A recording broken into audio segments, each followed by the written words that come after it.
जो मोह माया मान मत्सर मदन मर्दन वीर है, जो विपुल विघ्नों बीच में भी ध्यान धारण धीर है।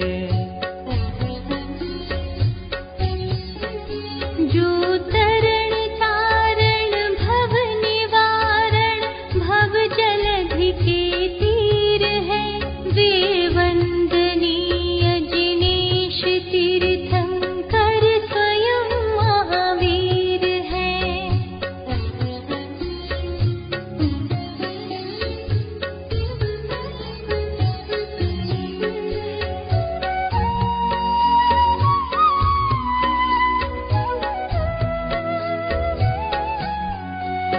जो राग द्वेष विकार वर्जित लीन आत्म ध्यान में, जिनके विराट विशाल निर्मल अचल केवल ज्ञान में। युगपद विशद सकलाठ झलके ध्वनित हो व्याख्यान में, वे वर्धमान महान जिन विचरे हमारे ध्यान में।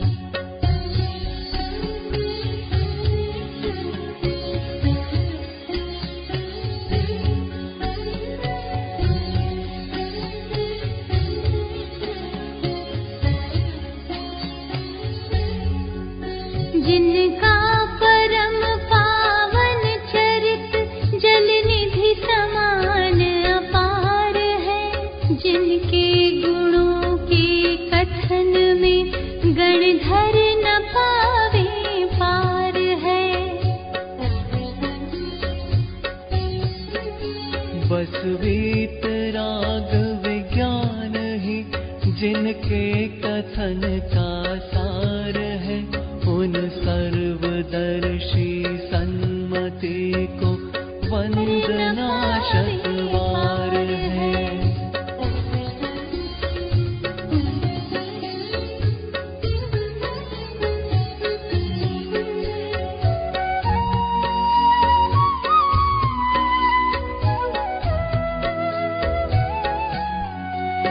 जिनके विमल उपदेश में सबकी उदय की बात है, समभाव समता भाव जिनका जगत में विख्यात है। जिसने बताया जगत को प्रत्येक कण स्वाधीन है, करता न धरता कोई है, अणु अणु स्वयं में लीन है।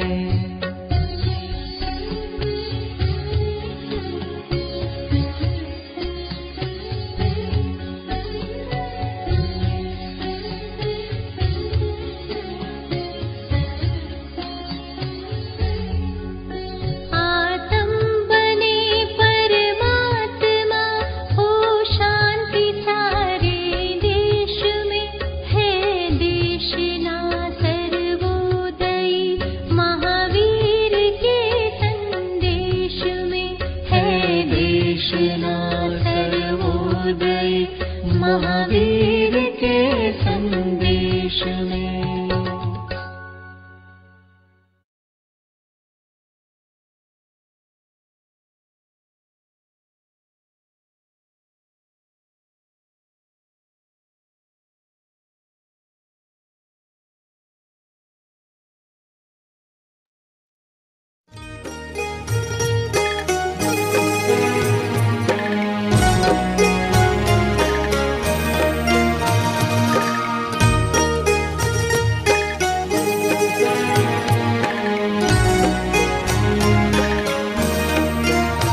शब्दवाद नय षट द्रव्य गुण पर्याय और प्रमाण का जड़ कर्म चेतन बंध का अरु कर्म के अवसान का कह कर स्वरूप यथार्थ जग का जो किया उपकार है, उसके लिए जिन वाणी माँ को वंदना शत बार है। उसके लिए जिन वाणी माँ को वंदना शत बार है, वंदना शत बार है, वंदना शत बार है।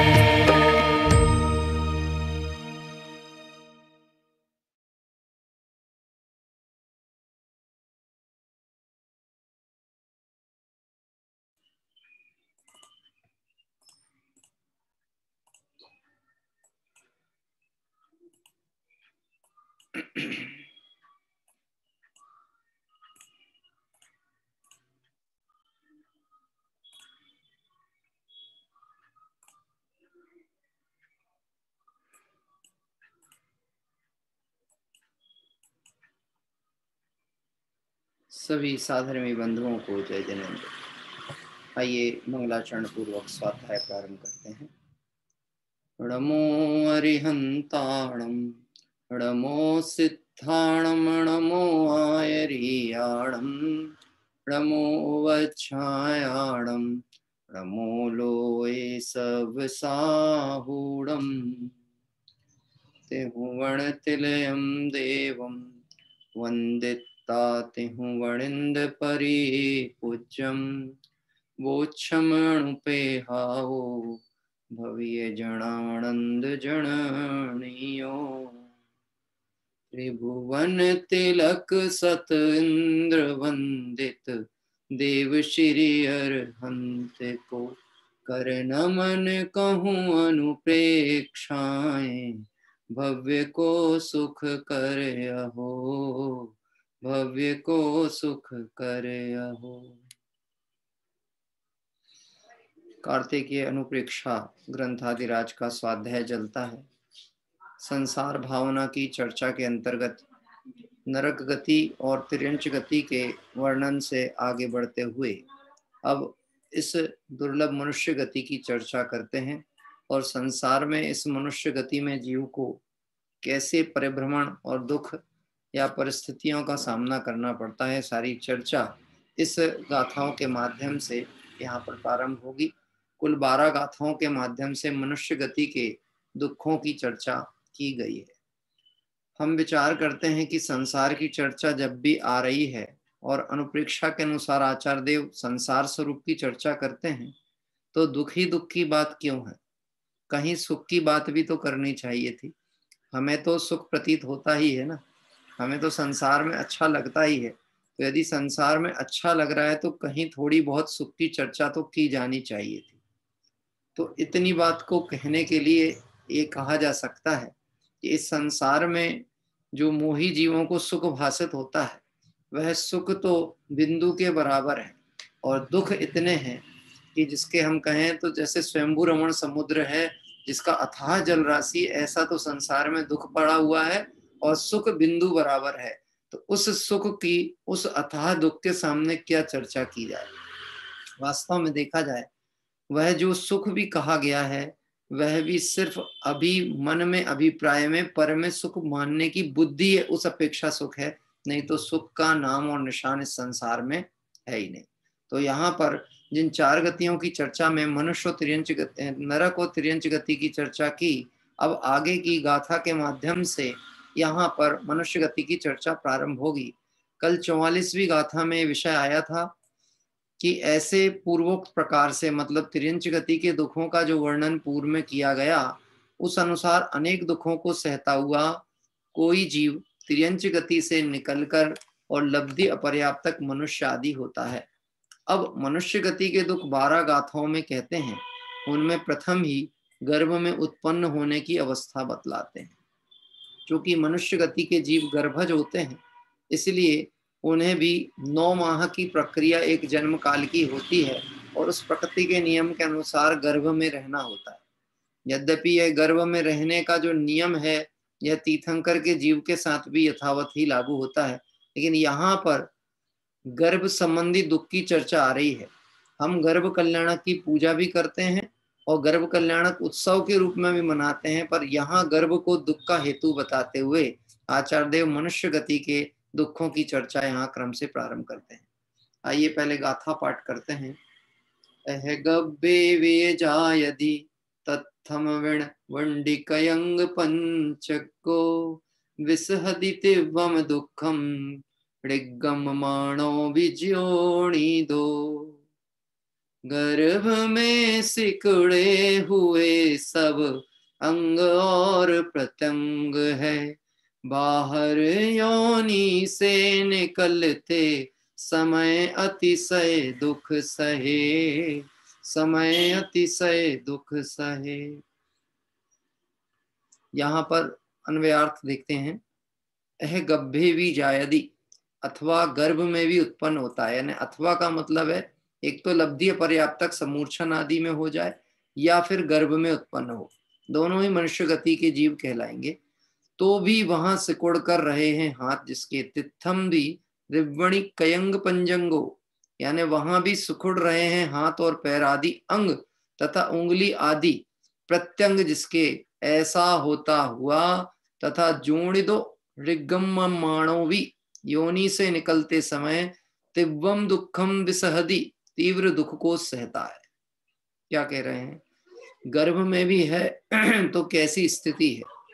एक तो वह स्थान जो है वह अपवित्र है, सबसे मेन मूल बात तो ये, जिस स्थान में जीव ने जन्म लिया है वह अपवित्र है, सप्त धातु मल आदि से भरा हुआ है, और जिस माँ के गर्भ में पड़ा हुआ है वहां पर भी जो अवशिष्ट पदार्थ हैं, और कहना चाहिए जो अपवित्र जल आदि है, वह उस जल के बीच में पड़ा हुआ है। हाथ पैर सुकोड़ के जन्म तो हुआ है तो बहुत छोटा सा शरीर, लेकिन फिर उसके बाद माँ के हिसाब से वृद्धि हुई, स्थान तो बढ़ नहीं सकता, उसी घोर अंधकारमय और अपवित्र स्थान में पड़ा है।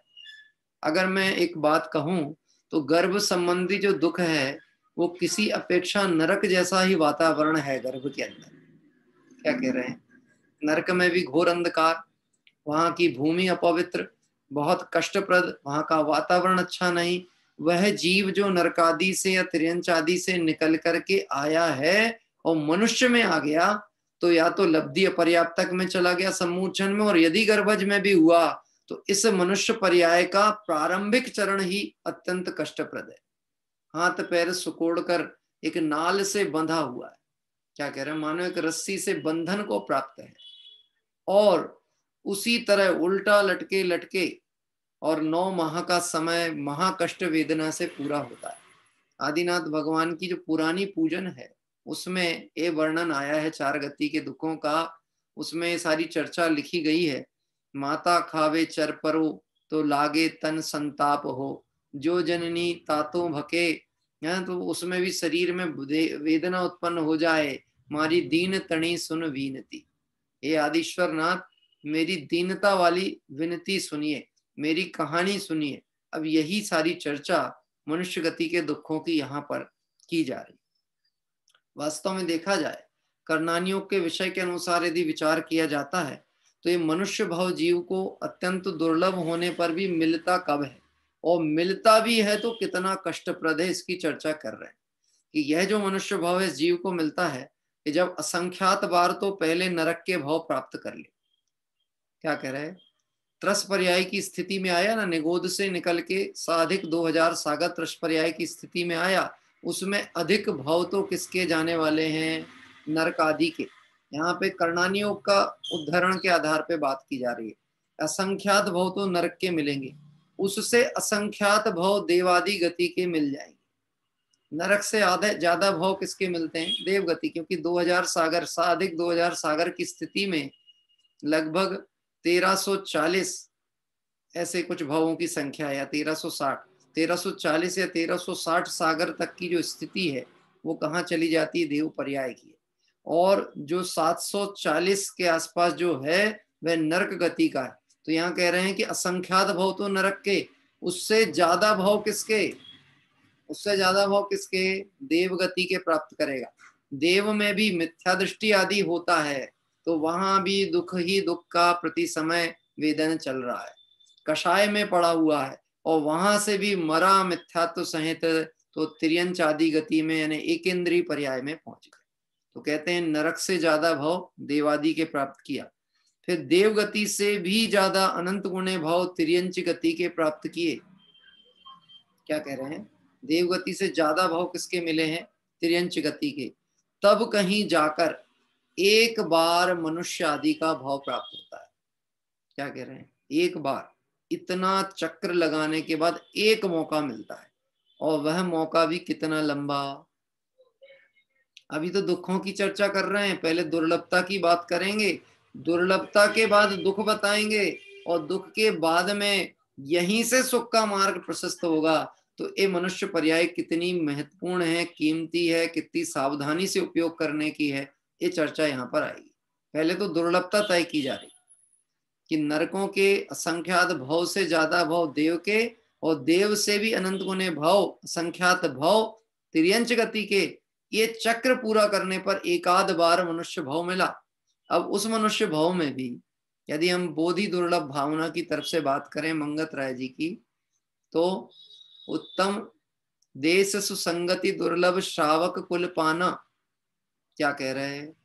अब वो क्रम देखें, दुर्लभ संयम, दुर्लभ सम्यक पंचम गुण ठाना, दुर्लभ रत्नात्रय आराधन दीक्षा का धरना। अभी तो जैन कुल पाना दुर्लभ है, एक आध भाव मिल भी गया तो जैन का मिले या ना मिले ये कोई ठिकाना नहीं। परंतु अभी तो चर्चा कर रहे हैं गर्भ के दुख की। जैन कुल भी मिल गया, किसी जैन माँ के गर्भ में भी आ गया, तो भी कष्ट तो पूरा का पूरा 9 माह तक वह संकोचन, बंधन और बाहरी कष्ट, अपवित्रता के बीच में पड़े हुए, और निरंतर उस दुख की वेदना उस बच्चे को चलती है। क्या कह रहे हैं? माँ जो खा ले वो उसको मिले, माँ को कोई रोग हो तो वह रोग का प्रकोप भी उसके ऊपर असर देते, देखा हुआ। इसलिए गर्भकाल आदि में माताएं बहनों के प्रति जो बड़ी बुजुर्ग माताएं बहनें हैं वो बहुत ज्यादा चिंतित तो होती हैं, क्योंकि उन्हें चिंता सिर्फ उनकी नहीं है, उनकी चिंता गर्भ में पल रहे बालक की भी है। क्या कह रहे हैं कि ये गर्भ में जो बालक है इनकी जरा सी भी नादानी का फल उस बालक पर पड़ने वाला है। लेकिन ये कितने ही सावधान होकर के परिचर्या कर लें, व्यवस्था कर लें, लेकिन जो गर्भ संबंधी दुख है वह तो बालक ही जानता है, और कदाचित माँ को भी उसका अंश अनुभव है, लेकिन फिर भी माँ को तो एक खुला वातावरण है, बाहर में इच्छानुसार परिणमन करने की व्यवस्था है, वह बालक तो एक बंद कोठरी में पड़ा हुआ है। क्या कह रहे हैं? कितने ही तो गर्भ में ही मरण को प्राप्त हो गए, कितनों का जन्म आदि भी हुआ तो महाकष्ट रूप जन्म हुआ। और इसके लिए भी आई लाइन कि जब जन्म होता है जैसे निसरे जंती में तार हो। क्या कह रहे हैं? जैसे सोनार तार बनाते हैं ना, तो दो क्या कहते हैं, पार्ट होते हैं, चक्र पार्ट होते हैं। अभी तो आप देखेंगे तो वर्तमान में आपको धातु के दिख जाएंगे, मेटल के, वो इतने पास होते हैं जैसे गन्ने का रस होते हैं ना, गन्ने रस की मशीन होती है, उससे भी ज्यादा चपटा हुआ रहता है वो पार्ट। उसके बीच में से वह धातु को खींचा जाता है तो पतले तार के रूप में निकल करके आती है। ऐसे ये उदाहरण दिया, गर्भ में से जन्म होने में कष्ट कैसा, जैसे निसरे जंती में से तार हो, यानी वहां ऐसा कष्ट और वेदना होती है जिसका वर्णन नहीं किया जा सकता। यह सब कष्ट हम और आप भोग चुके हैं, लेकिन याद नहीं है।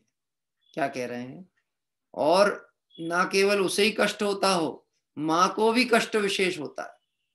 क्या कह रहे हैं? माँ को भी कष्ट है जन्म देने में। आप ये समझना, भले कितना ही आज मेडिकल साइंस डेवलप हो जाए, सब कुछ हो जाए और आधुनिक व्यवस्थाएं कितनी प्रयोग कर ली जाए, लेकिन बालक का जन्म निरापद रूप से हो जाए और जच्चा बच्चा दोनों सुरक्षित हों, माँ का दूसरा जन्म होता है बालक को जन्म देने पर। क्या कह रहे हैं? मैं अभी सांसारिक नियमों की व्यवस्था की बात कह रहा हूं।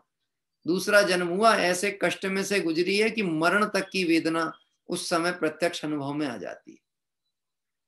अब मोह की दशा बड़ी विचित्र है, मोह में सब भूल जाते हैं। क्या कह रहे हैं? हमने यह दुख भोगे हैं, एक बार नहीं अनंत बार भोगे हैं। गर्भों में गया और गर्भ में 9 माह तक इस तरह के कष्ट भोगे, लेकिन फिर संसार विषय भोग की तन्मयता में वह सब विस्मृत होकर फिर संसार चक्र में जीव फंस गए। देखिए यहां पर कहते हैं, वहां सिकुड़ कर रहे और हाथ पैर आदि अंग और उंगली आदि प्रत्यंग जिसके ऐसा होता हुआ तथा योनि से निकलते समय तीव्र दुख को सहता है। आपने देखा होगा बालक जब जन्म लेता है तो वो निकलता तो है लेकिन उसके हाथ पैर मुड़े रहते हैं। और ये तो अब गृहस्थ की भूमिका में कुछ कुछ चीजें देख करके समझ में आती हैं। छोटे बालक को जन्म लेते से ही उसके हाथ पैर सीधे करके कपड़े से लपेट दिया जाता है। क्यों लपेटा जाता है पता आपको? कम से कम हमारे बुजुर्ग माताएं बहनें तो मालूम ही होगा और जानते होंगे क्यों। वो 9 माह तक गर्भ में ऐसा रहा है ना, बंधा हुआ, तो वो पांव सीधे नहीं कर सकता। उसकी ऐसी स्थिति हो गई है संकुचन की कि वो ऐसा बंधे हुए प्रवृत्ति में पड़ा हुआ है। हाँ, आंख खोल नहीं सकता, अंधकार से आया है ना, तो एक प्रकाश सहन नहीं होता उसको। क्या करें, आंख नहीं खुलती, बहुत धीरे धीरे थोड़ी सी खुलेगी, जरा सा प्रकाश तेज आएगा तो फिर बंद हो जाएगी। हाँ, और हाथ पैर जब सीधे किए जाते होंगे, मैं आपको एक अनुभव, सामान्य अनुभव करने बोलूं। लंबा सफर करके गए भाई, बस लंबा सफर करे और 8-10 घंटे बस में बैठे रहे आप।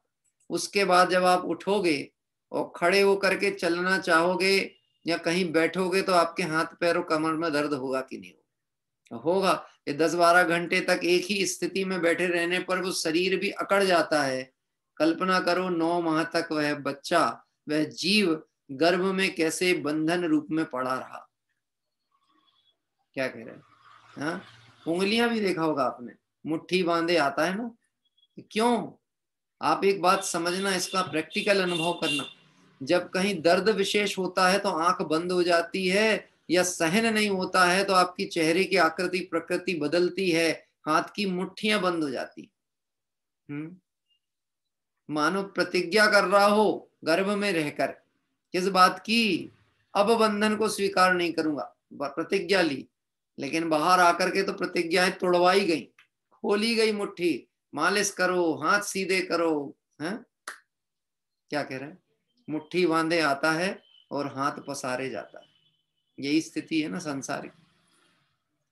वहां पे वो मुट्ठी बंधी है, अंग झुके हुए हैं, दबे हुए हैं, बंधन को प्राप्त हैं। यह सब कष्ट यह जीव को भोगना पड़ता है और जन्म लेते समय भी महाकष्ट और वेदना का ही अनुभव उसको होता है।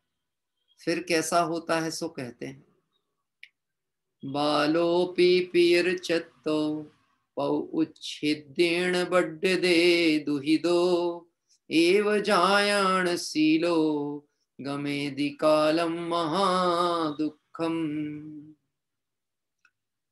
बालपन में ही मरे माता पिता तो दुख सहे, भीख मांगे और झूठन से उदर पूर्ति करे, से उदर पूर्ति करे। मनुष्य गति में भी जैसे साता कही जा सके यह कितने जीवों को है, और तीव्र असाता में कितने लोग पड़े हैं। मैं महानगर की जिंदगी की बात कहूं तो जो मुंबई महानगर में रहते हैं तो बड़ी बिल्डिंगों में और अच्छे मकानों में और महलनुमा आकारों में रहने वाले लोग और एक झुग्गी झोपड़ी और बस्तियों में रहने वालों की जीवन वृत्ति अगर आप देखोगे तो आपको माया नगर का दर्द देखने को मिलेगा। जो रेलवे ट्रैक के किनारे और छोटे छोटे मकान ही नहीं, नालों के किनारे लोग रहते हैं, गंदगी में रहते हैं, उसी से आते जाते हैं। क्या कह रहा है? आप कल्पना कर सकते हो वह बालक, उनकी स्थिति कैसी है, कष्ट कैसे हैं। कितने ही तो बच्चे जन्म लेते मर गए, बच्चा बच गया तो माँ पिता का संयोग छूट गया, माँ मरण हो गई, पिता भी चले गए, कौन देखे कौन संभाले। अभी तो राग की स्थिति ऐसी है, अपना है तो ठीक है और अपना नहीं है तो किसी को किसी की फिक्र नहीं पड़ी। क्या मैंने देखा है प्रत्यक्ष उदाहरण, एक मेरे यहाँ से बाजार पास में पड़ता है, हमारे यहाँ से गोलगंज एक क्षेत्र एरिया कहलाता है। गोलगंज मतलब जहाँ पर सारे जैन समाज ही है और मंदिर है, उससे थोड़ा और आगे बढ़ते हैं तो इतवारी बाजार कहलाता है। वहां पर प्रतिदिन हम जब घूमने टहलने जाते थे या कुछ काम से जाते थे एक चना मुर्रा बेचने वाली एक बाई किनारे, रोड के किनारे बैठी रहती थी। क्या कह रहे, उसके गोद में एक छोटा बच्चा था। एक घटना लगभग यानी पहले तो ध्यान नहीं जाता था, लेकिन वह बच्चा उसकी गोद में रहता था तो कई कई बार ध्यान गया। एक बार तो ऐसी स्थिति हुई कि बहुत ठंड का प्रकोप था, तो मन में विचार आया कि देखो इतने छोटे बच्चे को खुले में लेके बैठे हैं, तो कुछ अपने पास कपड़े अपड़े थे तो वो देने भी मैं गया और दे करके आया। कुछ दिन के बाद मैंने देखा कि वो बाई वहां दिखना बंद हो गई। मुश्किल से बच्चा 1 वर्ष का भी नहीं हुआ होगा। क्या कह रहे, बैठना भी नहीं सीखा था वो, वहीं उसको लिटा के रखती थी बोरे के ऊपर और अपना धंधा करती थी, काम करती थी। और पता चला कि कुछ दिन बाद बहुत दिनों तक दुकान बंद रही। मन में ऐसा विचार आता ना, जो व्यक्ति दिखता रहता है तो पूछे तो क्या हुआ, कहाँ चले गए। पूछा तो पता लगा उसका तो देहांत हो गया। किसका? वो महिला का। अब वह बालक कहाँ है? तो बालक को कोई उसके निकटवर्ती कोई रखने तैयार नहीं थे, तो एक कोई रिश्तेदार ने कि ले महिला ने इस बात पे रखा कि वो जगह पर मैं अपनी दुकान चलाऊंगी तो मैं रखूंगी। ऐसा पारिवारिक रिश्तेदारियों में उनके तय हुआ कि ठीक है तुम उसी जगह पे दुकान चलाना, वो कर। लेकिन एक माँ की देखरेख करने का प्रक्रिया और एक अन्य की देखरेख की प्रक्रिया प्रत्यक्ष आंखों से दिखती है। बच्चा गंदगी में पड़ा हुआ है, रो रहा है, ऊपर से 4 तमाचे और मार रही है उसको। क्या कह रहे हैं? अब आप सोचो तो मनुष्य गति की वेदना, कष्ट, तकलीफ से निकल के आया। अभी तो नागपुर में एक शनि मंदिर का एरिया है, हम जब व्यापारिक काम से वहां जाते आते रहते हैं तो हम देखते हैं बहुत भिखारियों की लाइन लगी हुई है। उनमें बहुतायत भिखारियों के गोदी में 2-2 बच्चे हैं, एक एक बच्चे, 2-2 बच्चे हैं, और बच्चे बेसुध अवस्था में पड़े हुए हैं। बेसुध मतलब ऐसा लगता है कि ये सब बेहोश है, उन्हें बेहोश किया जाता है। क्या कह रहे हैं? बेहोश किया जाता है। किस काम से? क्योंकि अपहरण किए हुए बच्चे रहते हैं, चुराए के लाए हुए बच्चे रहते हैं, या तो इनको विकलांग कर देते हैं, या तो इनके नेत्र फोड़ देते हैं, इनके हाथ पैर काट देते हैं ताकि लोग करुणा करके इनको पैसे दें। अपना बच्चा थोड़ी ना। और उसको अफीम सुंगा करके, आपने ट्रेनों में देखा होगा, रेलवे स्टेशनों में ये जो बच्चे लटका करके भीख मांगते रहते हैं, इनके बच्चे रोते हुए क्यों नहीं दिखते? आप कभी विचार किया आपने? हाँ, ऐसे बेचैन से पड़े हुए हैं, क्यों? उनको अफीम सुंगा दी जाती है। ये बात मुझे वहां के व्यापारी ने, और सामने मैं वहीं पर कुछ काम से गया, बात हुई, क्योंकि इतने भिखारी, बोले यहाँ पर से भिखारियों को बच्चे अलॉट होते हैं भीख मांगने के लिए। आप समझ सकते हो मनुष्य गति की स्थिति कैसे है। बच्चा मिलता है भीख मांगने के लिए वहां किराए पे, गोदी वाले बच्चे का रेट अलग, और जो बच्चा क्या कहते स्वयं जाके कटोरा लेके भीख मांग के इनको देगा, वो बच्चे का रेट अलग। वो कोई उनकी संतानें नहीं है। अब आप सोचो मनुष्य गति में आ भी गया तो कष्ट का कोई पार नहीं है। ये तो मैं उन प्रत्यक्ष घटनाओं को कह रहा हूं जो मैंने कहीं देखी है, आप भी इसको देखते होंगे। क्या कह रहे हैं?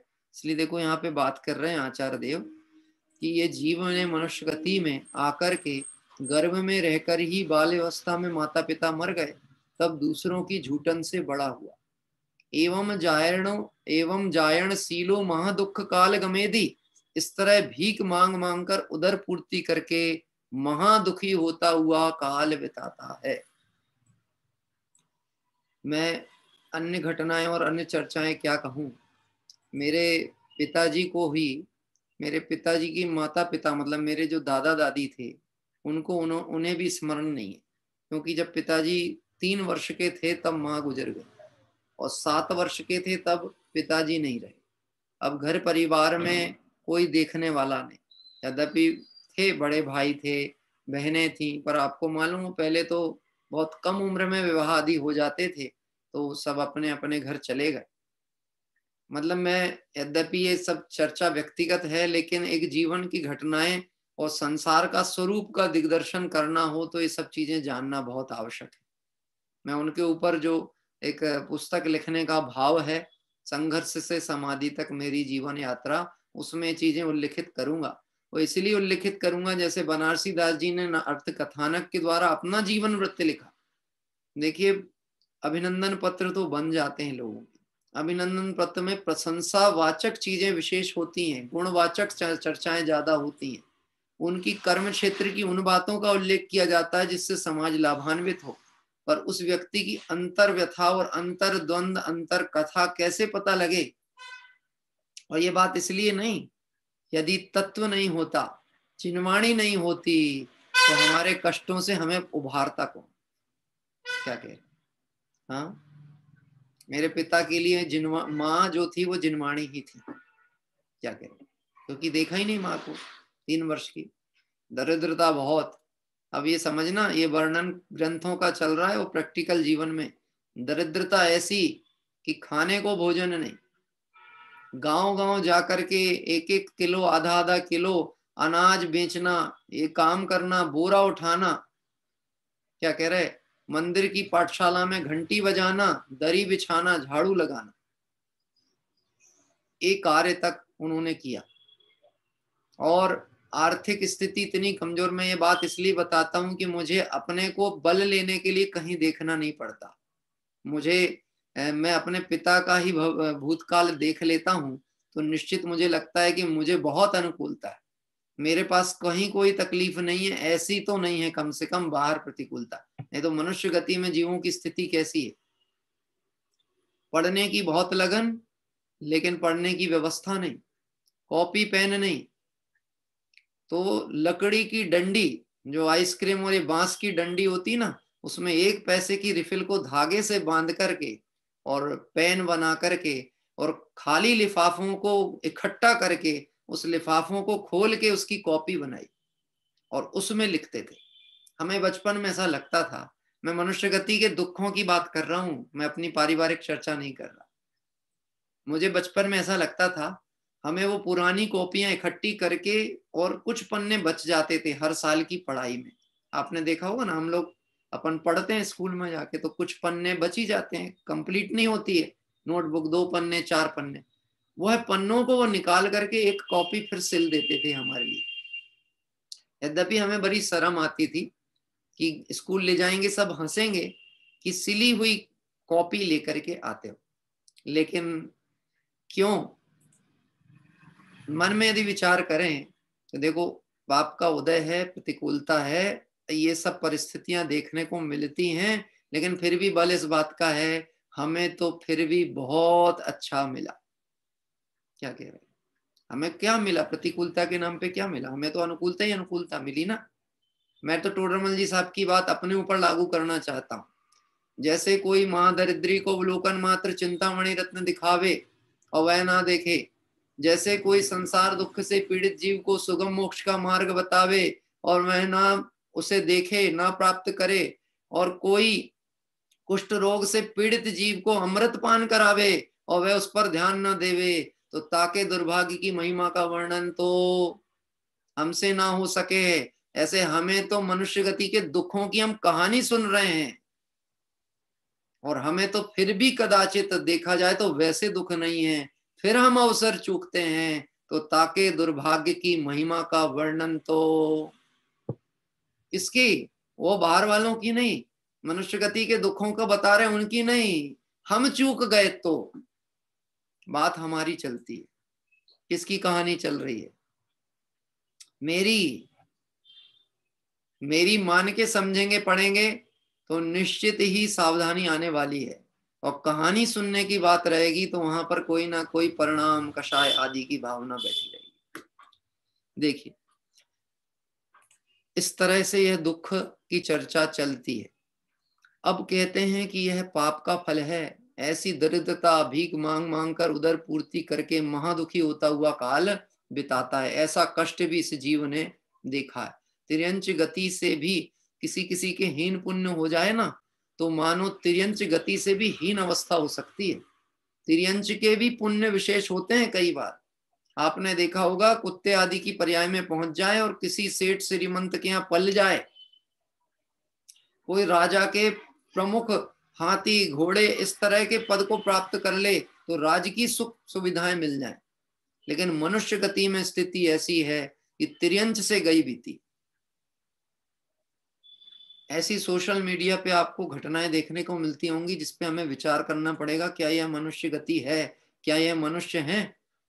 अभी एक दिन मैंने देखा, ये जो गरीबों को भोजन अस्पताल में बांटा जाता है, एक गरीब थी इलाज कराने आई, कोई बिल्कुल दरिद्र फटे कपड़े पहनी, और उसके पास में बर्तन भी नहीं था भोजन लेने के लिए। भोजन तो वहां से बांट रहे थे, पर वो कह रहे थे अपनी थाली लेके आओ, नहीं था। आप आश्चर्य मानोगे, घटना यानी शर्मसार होती है मानवता। वो देने वाले ने जमीन पर पे ही दाल चावल डाल के चला गया, जमीन पे, फर्श पे, और वो उसी को उठा के खा रही है। क्या कह रहे हैं? ये बातें हम तो पाठशाला के बच्चों को जरूर बताना चाहते हैं। उन्हें पता होना चाहिए भैया, उदय प्रमाण मिली हुई वस्तु का भी कितना सावधानी से उपयोग करना। हाँ, बच्चे झूठा छोड़ देते हैं, हमें पता नहीं है हमारे छोड़े गए अन्न कणों का, और जो झूठन कुत्ते और पशु खाते हैं, कहीं कहीं गरीबों के बच्चे भी उठा करके उसे खाते हैं। मनुष्य गति है। यह दुखों का वर्णन सावधान होने के लिए किया जा रहा है, दुखी करने के लिए नहीं किया जा रहा। क्या कह रहे हैं? ये कोई हमें दुखी करने की उद्देश्य आचार्य देव का नहीं है। हे जीवों, ऐसे दुखों को तुमने अनंत बार भोगा, अब तो सावधान हो, अब तो जागो, इस अपेक्षा से सारा वर्णन यहाँ चलता है। देखते हैं आगे। अब कहते हैं कि यह पाप का फल है। कौन सा? ये सारी जो अवस्थाएं हो रही हैं, जे कर्म पूरब किए खोटे क्यों नहीं जिए रा, ये तो कर्म का उदय है। स्वयं किए जो कर्म शुभाशुभ फल निश्चय ही वे देते, वह तो उदय में आए बिना रहने वाले नहीं है। आइए 47वें नंबर की गाथा पाठ करते हैं। अब कहते हैं कि यह पाप का फल है। पावेण पावेण जड़ों ऐसो दुखम वसेन जाय दे सब्बो, पुनरवि करे दीपावम प्रणय पुणम को भी अजेदी। पाप के ही उदय से दुष्कर्म वश यह दुख सहे, पुनः पाप ही करे नहीं शुभ करे यह अज्ञान है। ऐसो सब वो जन पावेण दुखम वशेन जायेद, यह लौकिक जन सब ही पाप के उदय से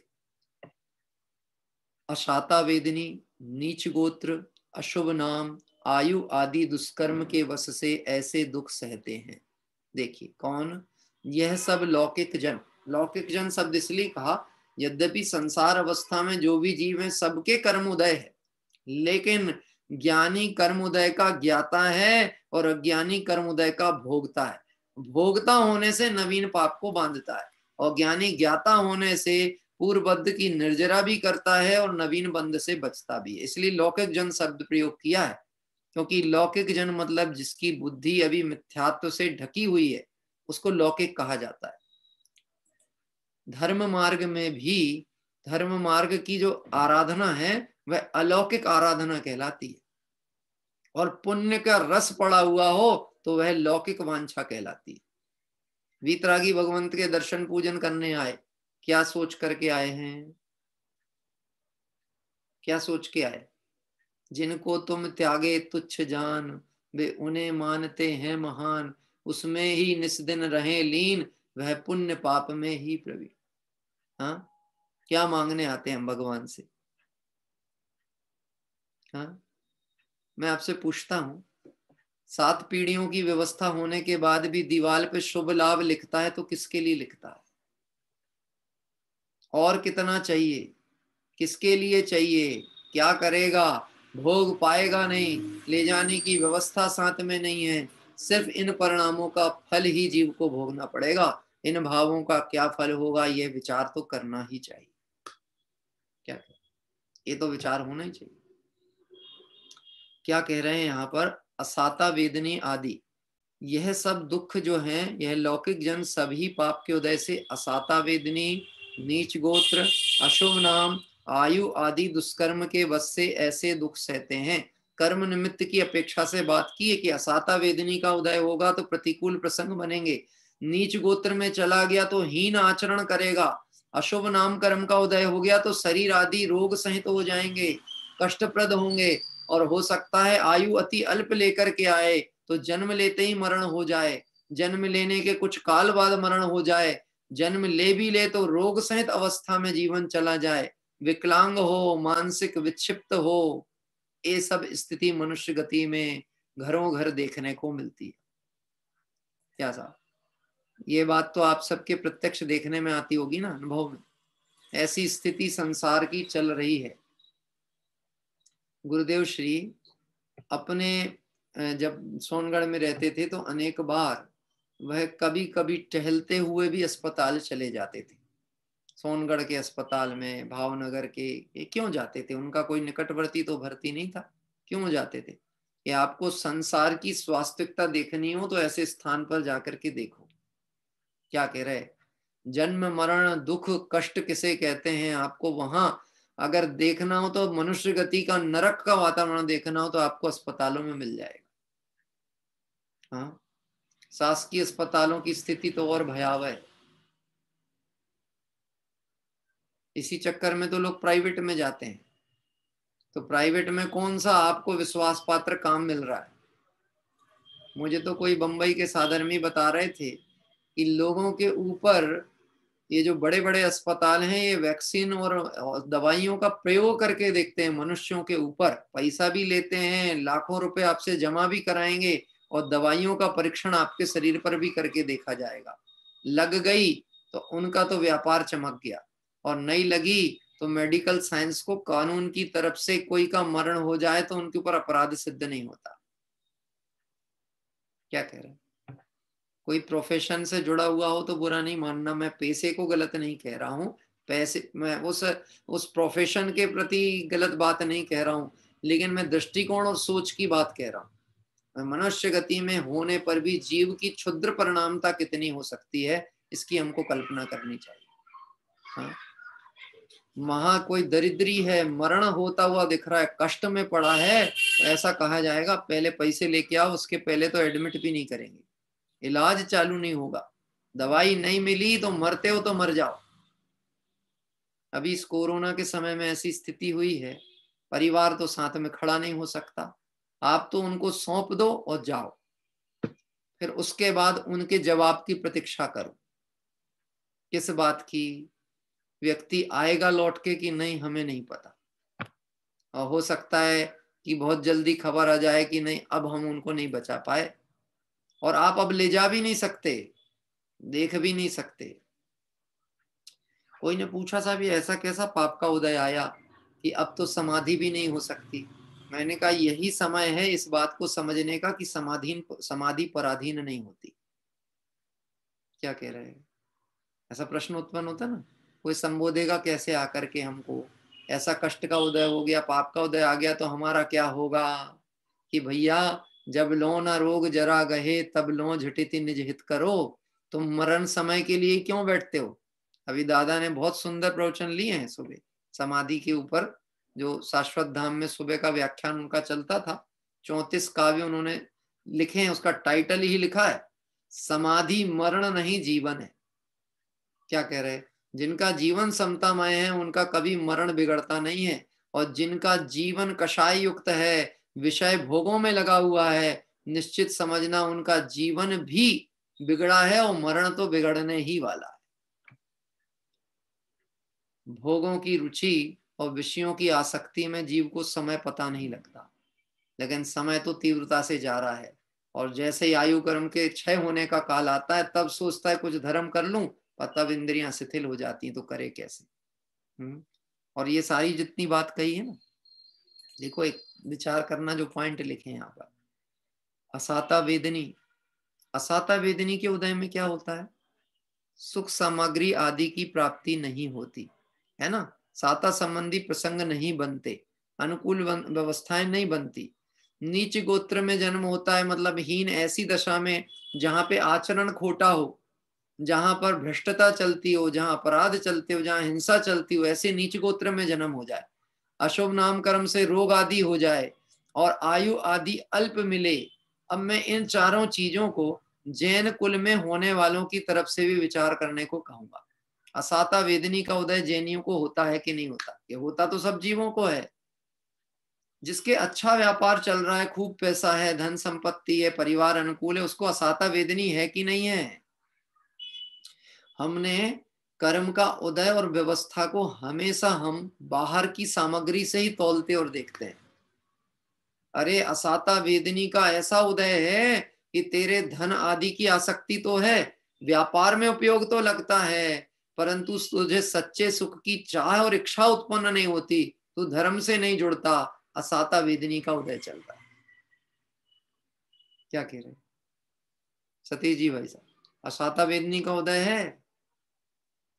अभी मैं हमारे ऐसे घर में चर्चा हो रही थी, अभी तो ऐसा चल रहा है माहौल जैसे 10 लक्षण पर्व में भी इतना शेड्यूल नहीं होते।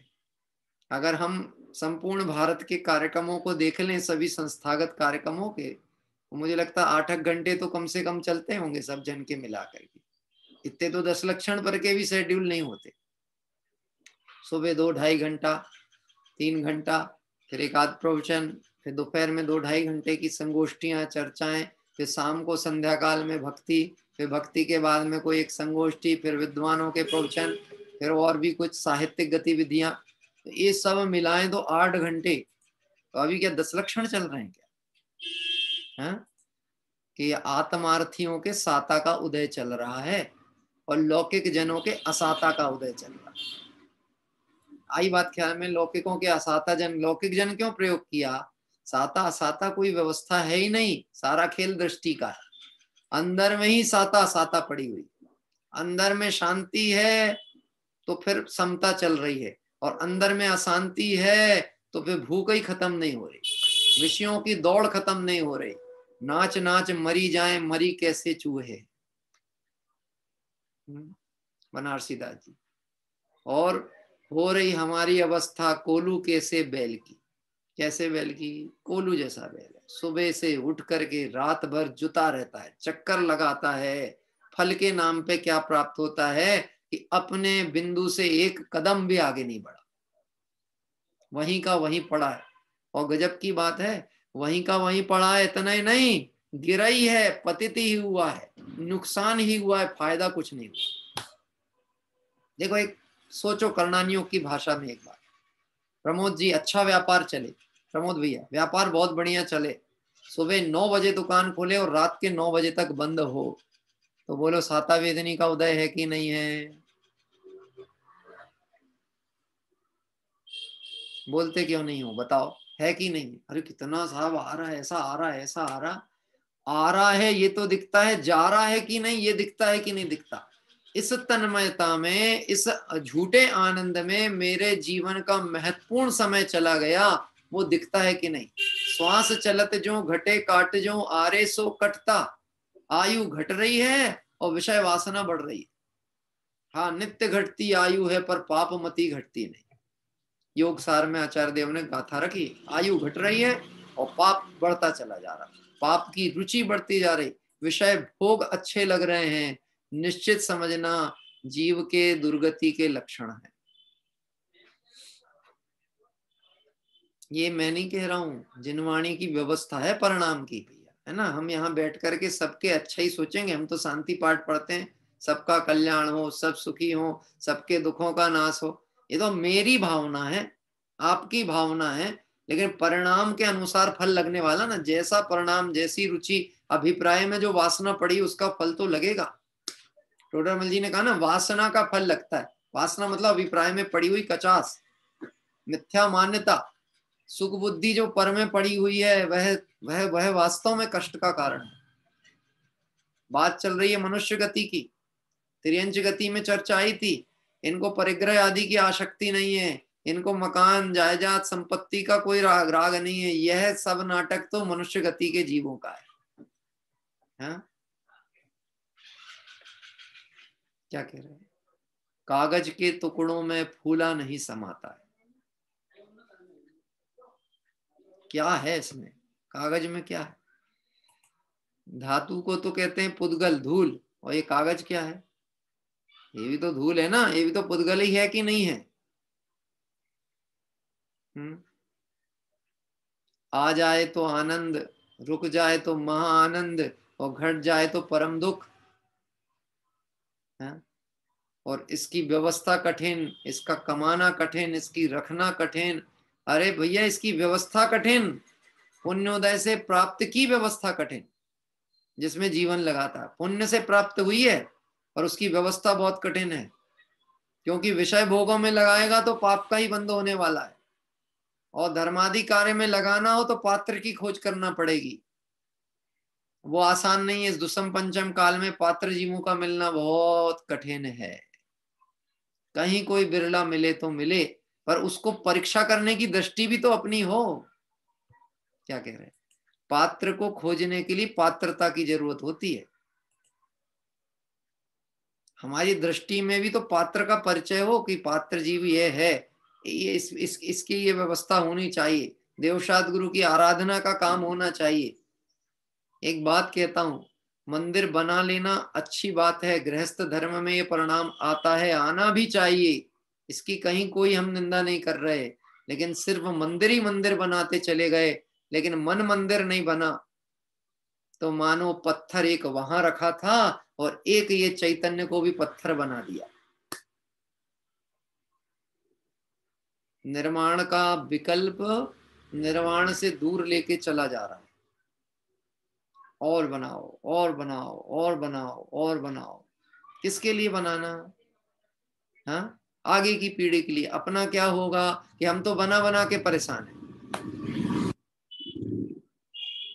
जहाँ जहाँ जे जे योग्य छे तहाँ समझबू ते।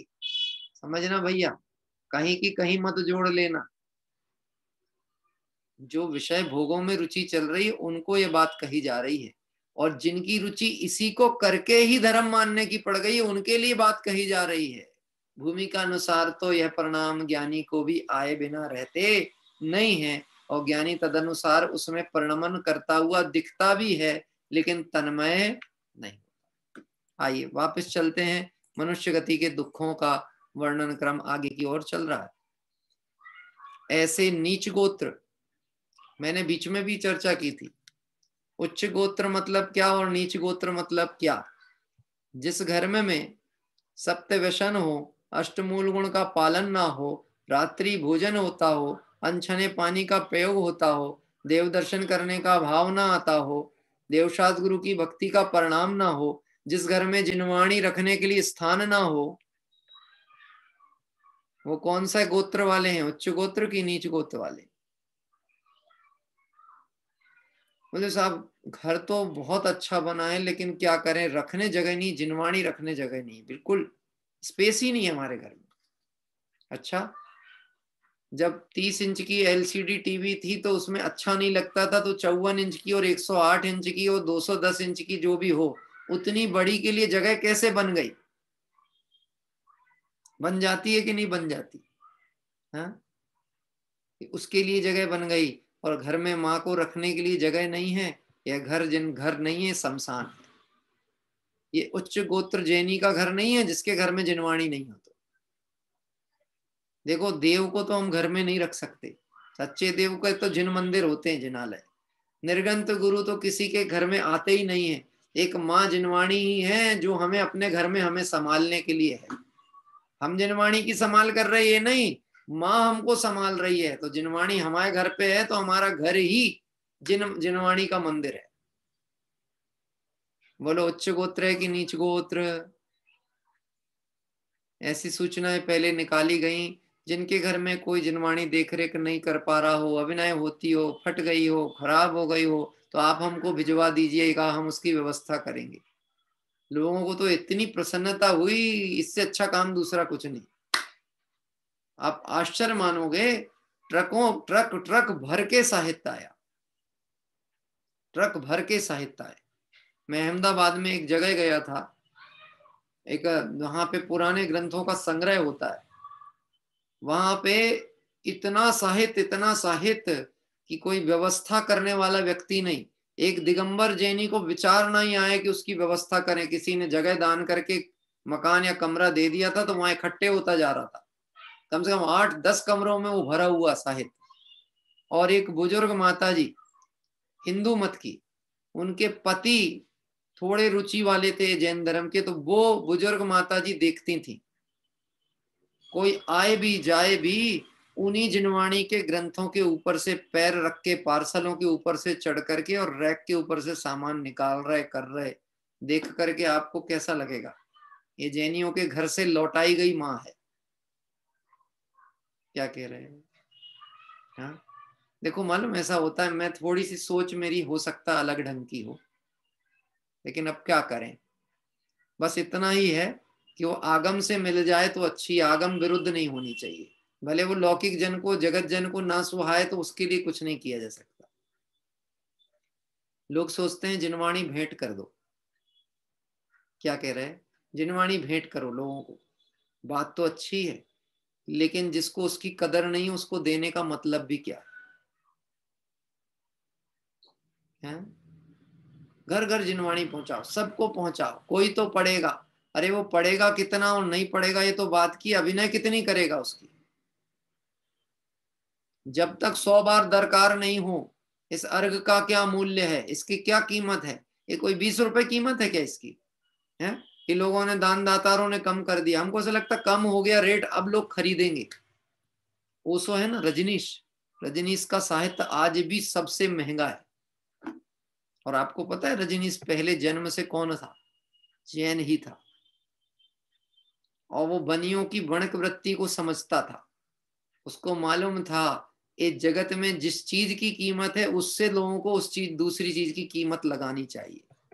इसको निशुल्क में देंगे तो कीमत नहीं आएगी। उसका आज भी एक एक ग्रंथ, पुस्तकें होंगी, मैंने तो खैर नहीं क्रय की हैं, लेकिन मैंने देखी हैं, कुछ है मेरे पास भी भेंट में प्राप्त हुई वाली, 500, 600, 700 ऐसी उसकी कीमत। अपने यहाँ का समय सार होगा 50 रुपए का, 40 रुपए का, छपेगा 150 में। दान दातार कम कराते हैं, यद्यपि ज्ञान दान में सहयोग की उनकी भावना की अनुमोदना, लेकिन हमारी सोच को शर्म आनी चाहिए कि हम पंच कल्याणक में उस दिन की प्रतीक्षा करें जिस दिन भगवान के जन्म कल्याणक में साहित्य का कीमत आदि हो जाएगी, तब हम खरीदेंगे। और इकट्ठा खरीद के ले जा लेंगे, किसके लिए? बांटने के लिए। ना मुझे भावना थी उसको रखने की, और मैं जिन्हें बांटूंगा उनको भी जरूरत नहीं। लोग ला ला के मंदिर में रख देते हैं, मंदिर नहीं मिले तो दूसरे को देते हैं, दूसरा तीसरे को देता है। माँ की स्थिति क्या हो रही इस पंचम काल में? यहां से वहां दर दर भटक रही है। खुद के पुत्र होने के बाद भी वो घर से निकाल दी गई है। ये सब मनुष्य गति की चर्चा चल रही है, मनुष्यों की चर्चा चल रही है, और हम तो अपने बीच की बात ज्यादा करते हैं। देखना समय होने वाला है, अपन इसी गाथा के साथ में अभी विराम लेंगे।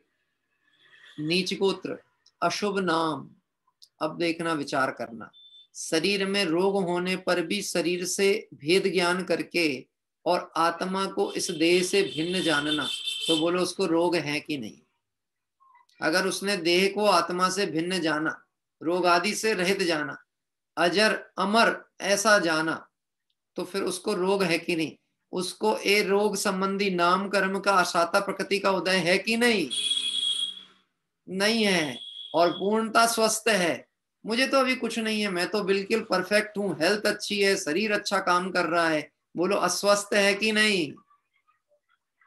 अरे सोच से तो अस्वस्थ है ना, शरीर को आत्मा मान के बैठा है। क्या कह रहे हैं? एक क्षण में जो विलय होने वाला है उसको अजर अमर मान के बैठा है, और जो त्रिकाली है उसको नश्वर, नश्वर तो छोड़ो, वो है भी कि नहीं इसका भरोसा नहीं। यहाँ पर अस्थि परक शैली से विचार करना है। कार्तिक अनुप्रेक्षा में 12 भावनाओं के चिंतन में जहाँ अनित्यता, अशरणता, संसार भावना की चर्चा आई है। संसार दुख रूप है, तो कोई एक वस्तु ऐसी भी तो है ना जो सुख रूप है। तो संसार दुख रूप बता करके वहां से दृष्टि हटा और अपने स्वरूप में दृष्टि ला, ये है संसार भावना समझने का फल। ये संसार का स्वरूप समझ के दुखी हो गए हैं, रोते रोते आए और मरे की खबर लाए। ये ऐसा काम नहीं है जिनवाणी का। क्या कह रहे हैं? ऐसा काम नहीं है। लोगों को तो कई बार ऐसा लगता है, पंडित जी नहीं पता था ना, ये इतनी गहराई से सब बातें नहीं सुनते थे, परिणाम परिणाम की खबर नहीं थी, तो मजे की जिंदगी थी, बढ़िया खाते पीते चैन से जिंदगी बीत रही थी। कहाँ की कहाँ सुन लिए तो वो टेंशन चालू हो गया। अब जीवन सुधारना है, अब परिणाम सुधारना है, अब कषायों से बचना पड़ेगा, अपने परिणाम का फल तो भोगना ही है। टेंशन हो गया कि नहीं हो गया? क्यों साहब? जिनवाणी सुन के जिसको टेंशन हो जाए उसको टेंशन रिलीज कौन करेगा? ऐसे लोग होते हैं, मिलते हैं ना, है? नाना जीवा नाना कम्मा नाना भावा, ऐसे प्रश्न भी उत्पन्न होते हैं, लोगों के ऐसे पूछते हैं।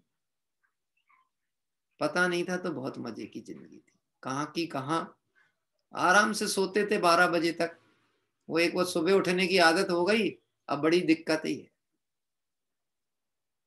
एक जन ऐसा पूछे, इससे पुण्य तो बनता है ना ये सब करने से? है? हाँ पुण्य तो होता है, अब वो परिणामों पे आधारित है। तो पुण्य होगा तो, और मान लो बोले गलती से आयु बंद हो गई, नरक गति चलेगा, तिरंज गति, तो पुण्य का क्या होगा? मैंने कहा गजब है, अपनी चिंता नहीं है, अभी भी चिंता पुण्य और पाप की पड़ी है। पुण्य का क्या होगा? वहां तो मिलेगी नहीं अनुकूलता, फिर मेरा पुण्य का क्या होगा, मेरे पुण्य का क्या होगा? भैया अभी भी दृष्टिकोण में मिथ्या तो पड़ा हुआ है। पुण्य होगा तो ऐसी गति होगी क्यों? क्या कह रहे हैं, ऐसी गति होगी क्यों? ये तो पाप आदि के फल भोगने के स्थान है। और दूसरी बात, अगर पुण्य पाप से पार स्वरूप की दृष्टि होगी तो फिर गति ही क्यों होगी? पर तू गति में भी अच्छे बुरे की इच्छा करता है, मनुष्य गति को पा करके उसमें सुख मानता है, तो आचार्य देव कहते हैं मनुष्य गति में भी सुख नाम मात्र का नहीं है। ऐसे ऐसी हीन पर्यायों में जाकर के जीव निरंतर दुख का वेदन करते हैं। ऐसी चर्चा करते हुए इस गाथा में, इस प्रकार इस गाथा में साधारण पुण्य की चर्चा की। अब आगामी गाथा में धर्मी के पुण्य की चर्चा की जाएगी। अभी कौन सी चर्चा चल रही है? साधारण पुण्य की चर्चा। और एक पंक्ति और रह गई, देखिए, अशुभ नाम आयु आदि दुष्कर्म के वश से ऐसे दुख सहता है तो भी फिर पाप ही करता है, क्योंकि जैसा वेदन होगा वैसे परिणाम अनुसार कर्म बंधेंगे। नाभि पूर्णम को भी अज्जेदी, पूजा दान व्रत तप ध्यान आदि लक्षण पुण्य को पैदा नहीं करता, यह बड़ा अज्ञान है। अभी प्रशस्त राग की भूमिका में, प्रारंभिक भूमिका में दया दान पूजा व्रत आदि बुद्धि पूर्वक करना पड़ेंगे। जो इसमें बुद्धि पूर्वक नहीं लगेंगे, निश्चित समझ लेना उनका परिणाम पाप रूप हुए बिना रहने वाला। जो सुबह उठ करके देव दर्शन नहीं करेंगे, भगवंतों के दर्शन पूजन भक्ति नहीं करेंगे, वो निश्चित ही घर के कुछ ना कुछ उटपटांग काम करेंगे, या तो सोते रहेंगे या फिर गाड़ी धोते रहेंगे। ऐसे ही होता है। इस संडे का दिन मिला है, अब आज क्या काम करना है कि घर की सफाई करना है। आत्मा की सफाई कब होगी? जो मोहराग देश परिणामों से मलिन हो गई है, उसके लिए समय कब है? अवकाश आराधना के लिए है, बर्बादी के लिए नहीं है अवकाश। ये हमको एक दीर्घ अवकाश मिला है। कौन सा? प्रकृति की व्यवस्था का। चाहा नहीं था, सहज मिला है। और यह सहज संसार स्वरूप का विचार करके सावधान होने को मिला है। इसके नाम पे रोने के लिए नहीं मिला। मैं तो कोरोना, कोरोना को ऐसे अर्थ निकालो, क्यों रोना? क्यों रोना है? हमको कुछ हो गया तो हमको कुछ हो गया, या आत्मा अजर अमर है, उसको कुछ होता ही नहीं, तुम क्यों रोते हो? क्यों रोना है? और यदि होना ही है तो रोने से क्या होगा? वो तो होगा ही ना। जो होना है सो होना है, उसके लिए भी क्यों रोना? और कुछ नहीं होगा इसके लिए भी क्यों रोना है? ऐसा विचार करें तो हमें वहां पर भी कोई घबराने की जरूरत नहीं है, लेकिन सावधानी पूर्वक प्रवर्तन तो करना ही पड़ेगा। प्रमाद हुआ, नजर हटी और दुर्घटना घटी, और नजर बिगड़ी हुई है तो दुर्घटना से पड़ा ही हुआ है। ट्रकों के पीछे लिखा रहता है नजर हटी और दुर्घटना घटी है। और हमारे एक परिचित के हैं मित्र, जरा कौतूहल वश वाले व्यक्ति हैं, तो उनने वो एक और लाइन और लिख दी, नजर हटी दुर्घटना घटी और दुर्घटना घटी और पूरी और क्या कहते खीर बटी। नहीं समझे आए? वो 13वीं में खिलाने आ जाते ना लोग। हाँ, अब वो नजर की स्थिति ऐसा ही है, ये पूरा खेल ही नजर का है जैन दर्शन का, दृष्टि का विषय। दृष्टि सम्यक यानी अनंत संसार का भाव, दृष्टि मिथ्या मतलब अनंत संसार अभी सामने खड़ा हुआ है। और यह वह मनुष्य पर्याय है जहां से हम चाहें तो संसार का अभाव कर लें, चाहे तो अनंत संसार में पुनः प्रविष्ट हो जाएं। निश्चित ही आत्मार्थी जीव सावधान होकर के और इन भावनाओं का चिंतन कर परिणामों को पुरुषार्थ उग्र करेंगे। इस मंगल भावना से विराम। आइए, आज हमारे कोटा से अभी आया था मैसेज मुझे, शायद कोटा से, 1 मिनट देख लेता हूँ। हाँ जी, विद्या जी ने हाथ उठाया ना, कोटा मैसेज आ गया था। हाँ जी, मैं उन्हें आमंत्रित करता हूँ कोटा से। जिनवाणी स्तुति कोई और ले लीजिएगा, आप में से कोई ले लीजिएगा जिनवाणी स्तुति। हाँ, अनम्यूट करिए।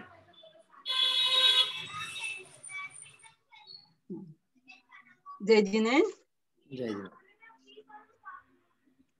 सोते सोते मैं निकल गई सारी जिंदगी, सोते सोते मैं निकल गई सारी जिंदगी, सारी जिंदगी हो तेरी प्यारी जिंदगी, बोझा ढोते मैं निकल गई सारी जिंदगी, बोझा ढोते मैं निकल गई सारी जिंदगी।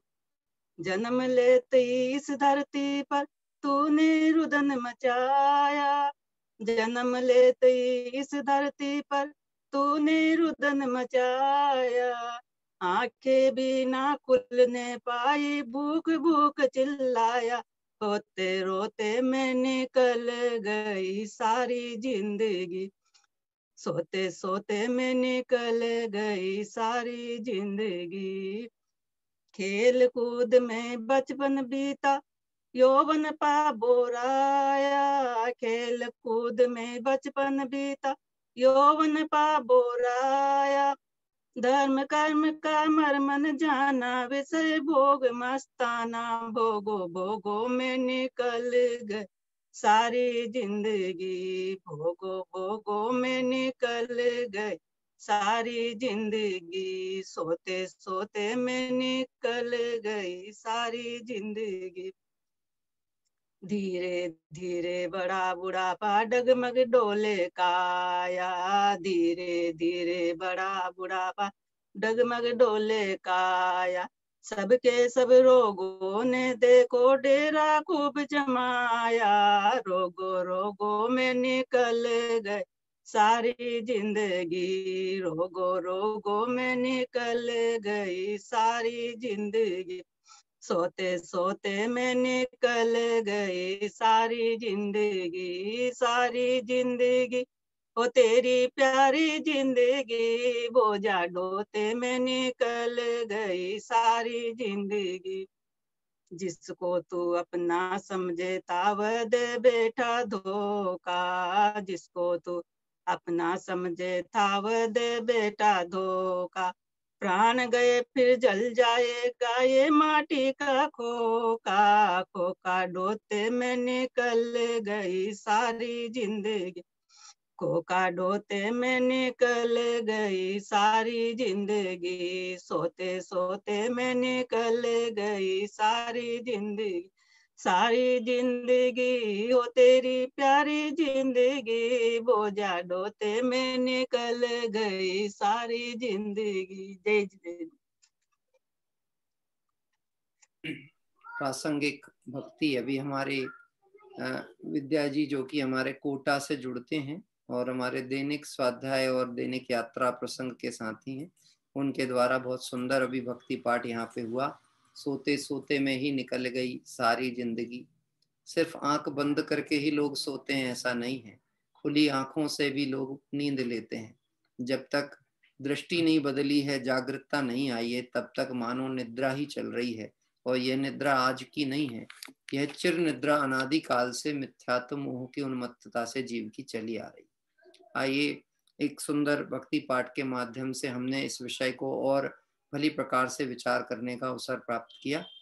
भाव प्रतिक्रमण के उपरांत हम सभी कल की तीर्थ वंदना की जानकारी प्राप्त करेंगे और तत्संबंधित सूचना आपको मैं यहाँ से प्रेषित करूंगा। आज किसी को जिनवाणी स्तुति लेनी हो संक्षिप्त में तो वो तैयार रखें। हाँ, हमारे मीना जी का हाथ उठा हुआ दिख गया है, मैं उन्हें आमंत्रित कर लूंगा। हे अरहंत प्रभु, मुझसे मन वचन काय द्वारा कृत कारित अनुमोदना द्वारा समरंभ समारंभ आरंभ द्वारा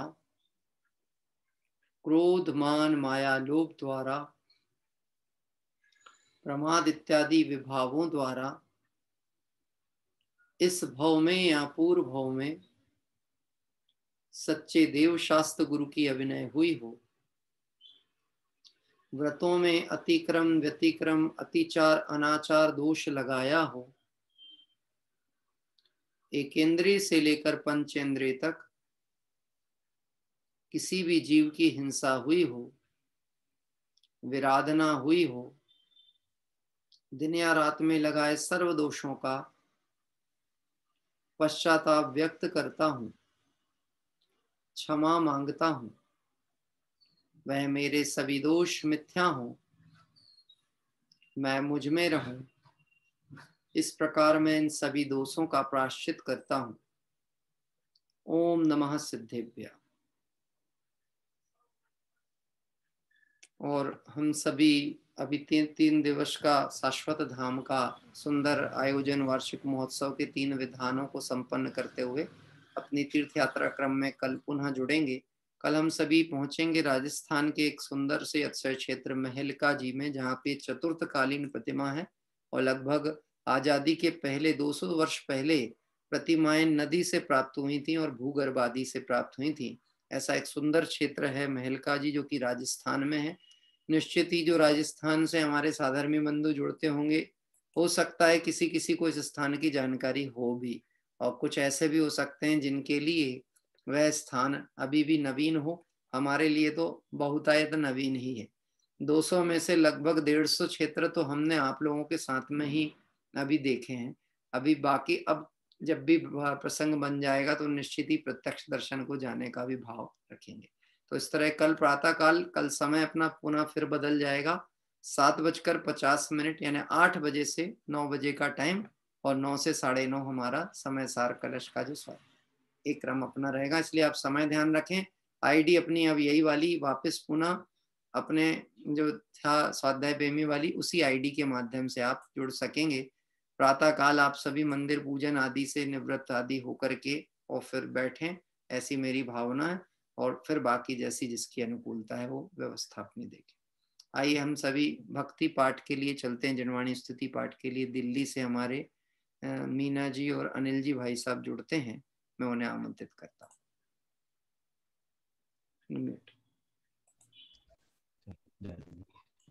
जय जिनेन्द्र जी। जय जी। आवाज आ रही है? आ रही है आवाज।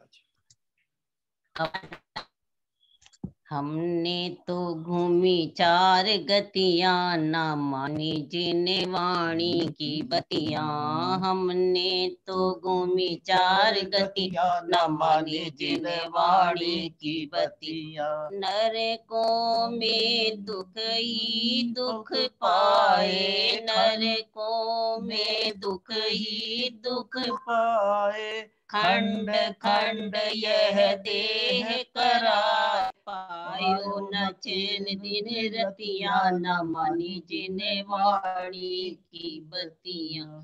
हमने तो घूमी 4 गतियां, न मानी जिने वाणी की बतियां। पशुवन बन के बोझ उठायो, भूख प्यास सही अकुलायो। आसमान से भीग गई अखियां, न मानी जिने वाणी की बतियां। हमने तो घूमी 4 गतियां, न मानी जिने वाणी की बतियां। जब दुर्लभ मानुष तन पायो, माया ममता में बिसरायो। लीनी न अपनी सूरतिया न मानी जिने वाणी की बतिया। हमने तो घूमी चार गतिया न मानी जिन वाणी की बतिया। पुण्य उदय से सुर गति पाई, पुण्य उदय से सुर गति पाई। मरण समय माला मुरझाई, मरण समय माला मुरझाई। मर के भय पेड़ पतिया न मानी जिने वाणी की बतिया। हमने तो घूमी चार गतिया न मानी जिन वाणी की बिन बतिया। सम्यक घूमा तन धारी, बिन सम्यक घूमा तन धारी। अपने को पहचान पुजारी, अपने को पहचान पुजारी। सतगुरु की मानो सुमतिया न मानी जिने वाणी की बतिया। हमने तो घूमी चार गतिया न माने अपना घूमेंगे चार गतिया, हम मानेंगे जिन वाणी की बतिया। अब ना घूमेंगे चार गतिया, हम माने जिन वाणी की बत्ती। बोलो जिनवाणी माता की जय। आइए सुंदर जिनवाणी स्तुति पाठ के बाद हम सभी नमोकार मंत्र के पाठ पूर्वक का उत्सर्ग करें। नमो अरिहंताणम, नमो सिद्धाणम, नमो आयर्याणम, नमो वज्रायाणम, नमो लोहे सव्यसाहुणम, नमो अरिहंताणम, नमो सिद्धाणम, नमो आयर्याणम, नमो वज्रायाणम, नमो लोहे सव्यसाहुणम, नमो अरिहंताणम, नमो सिद्धाणम, नमो आयर्याणम, नमो वज्रायाणम, नमो लोहे सव्यसाहुणम। जय बोले द्वादशांगमय जिनवाणी माता माता की जय। देव शास्त्र गुरु भगवान की जय। अनंत अनंत सिद्ध परमेष्टि भगवंतों की जय। वीतरागी जैन शासन की जय। इस तरह से हम सभी मंगल आराधना क्रम में चल रहे हैं। हमारे समय सार कलश का 6वें नंबर के कलश का गुरुदेव श्री के प्रवचन के आधार पर चर्चा कल स्वाध्याय में प्रातः समय हम लेंगे। निश्चित ही अब धीरे धीरे स्थितियां सामान्य तो होती हुई दिखती हैं, लेकिन फिर एकदम से प्रकोप बनता है और परिस्थितियां फिर बदली हुई दिखती हैं। क्या कह रहे, ये तो बादलों की छाया जैसी है, कभी आ जाते हैं तो प्रकाश रुकता है, कभी हटते हैं तो फिर प्रकाश आता है। पर निश्चित समझना बादलों का आने जाने का ये क्रम चलता रहने वाला है। आज हो सकता है ये महाव्याधि में कुछ कमी बीच में आ रही थी, फिर थोड़ा सा प्रकोप बढ़ता हुआ दिख रहा है, लेकिन हमें पहले भी सावधान रहना था, अब भी सावधान रहना है और यथासंभव अपनी धर्म आराधना परिणामों की संभाल से हम करते रहें। जितना जैसा जो कुछ केवल ज्ञानी के ज्ञान में झलक चुका है वैसा क्रमबद्ध अनुसार होगा, तो अपन सहजता के साथ भक्ति, पूजन, स्वाध्याय, चिंतन, मनन एक क्रम में जुड़े रहें और अपने आत्म कल्याण की भावना को दृढ़ रखें। इसी पवित्र भावना से सभी को जय जिनेंद्र। सभी साधर्मियों से कल प्रातः समय ध्यान रखेंगे, पुनः 8 बजे का टाइम रहेगा। 7:50 के आसपास से लिंक तो प्रारंभ की जाएगी ताकि क्षेत्र दर्शन और अन्य जो पाठ आदि हैं वो प्रारंभ।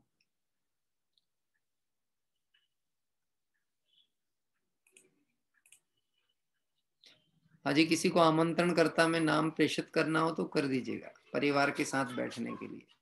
हाँ, आमंत्रण करता में किसी को तो व्हाट्सएप पे प्रेषित कर दीजिएगा परिवार के साथ बैठने। टाइम भी 8 बजे का है तो लगभग सबको अनुकूल होना ही चाहिए।